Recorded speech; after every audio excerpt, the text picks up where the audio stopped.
టీఎస్సీక TG రాష్ట్ర ఆర్థిక అభివృద్ధికి సహకరిస్తాం. సీఎం డిప్యూటీ సీఎంలతో ఆర్థికవేత్త మాన్చెన్స్ సింగ్ అహుల్వాలియాకు భేటీ అంటూ కూడా చూడొచ్చు. 6 గ్యారంటీల అమలుపై చర్చ, విద్యుత్ ప్రణాళిక రంగంపై రంగాలపై సూచన.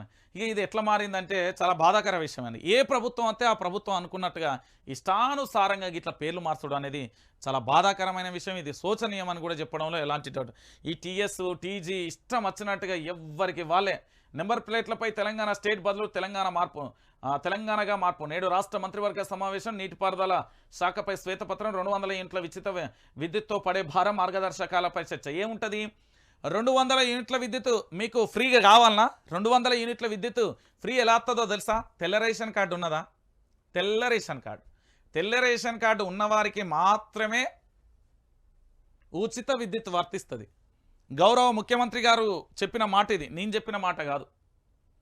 సో పూర్తి స్థాయిలో కూడా ఏం జరుగుతుంది, ఏం కథ అనేది కూడా మనం చూడాల్సిన విషయం. దాంతో పాటుగా ఇంకో దత్తత పుత్రిక, ఇక దీన్ని కంటి వెలుకు పంపించాలి కానీ బహుశా మరి ఎందుకు పంపిస్తలేడో నాకు కూడా తెలియదు.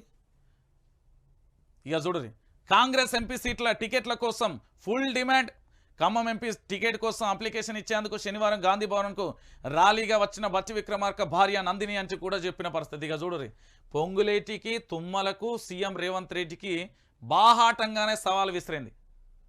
ఎట్లా అంటే ఆఫ్టర్ ఆల్ నువ్వెంత అనే కడికొచ్చేసింది.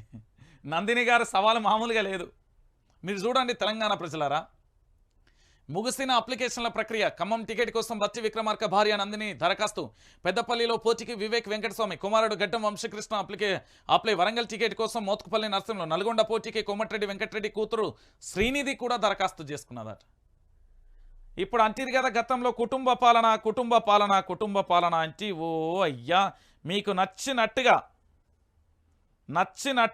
ఓ ఇక ఇష్టం వచ్చినట్టు కేసీఆర్, కవిత, హరీష్ రావు, సంతోష్ అని చెప్పారు కదా. ఇప్పుడు స్టార్ట్ చేయండి.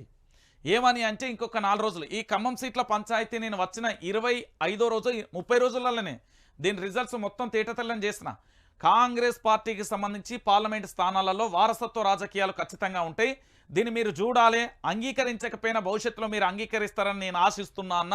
ఈరోజు ఇక్కడ దరఖాస్తు కోసం వచ్చాను. మరి అన్న దరఖాస్తు కోసం రాగానే పూర్తి స్థాయిలో ఇక్కడ దరఖాస్తు ఫామ్ ఇస్తారా అంటే అట్లా కాదు. దరఖాస్తు ఫామ్ అనేది ఇచ్చిర్రు అంటే వాళ్ళలో ఎంతో కొంత, ఒక రాష్ట్రానికి సంబంధించిన ఉప ముఖ్యమంత్రి భార్య అండి, ఒక మంత్రి కూతురండి, ఒక మంత్రి గారి కుమారుడండి, ఒక ఎమ్మెల్యే గారి కుమారుడండి, వీటన్నింటినీ ఏమంటాం సోదరా? రాజకీయ వారసత్వం, కుటుంబ రాజకీయం అంటాం. ఇప్పుడు ఇది కూడా ఇదే జరుగుతుంది అనేది విషయాన్ని గుర్తుపెట్టుకోరు.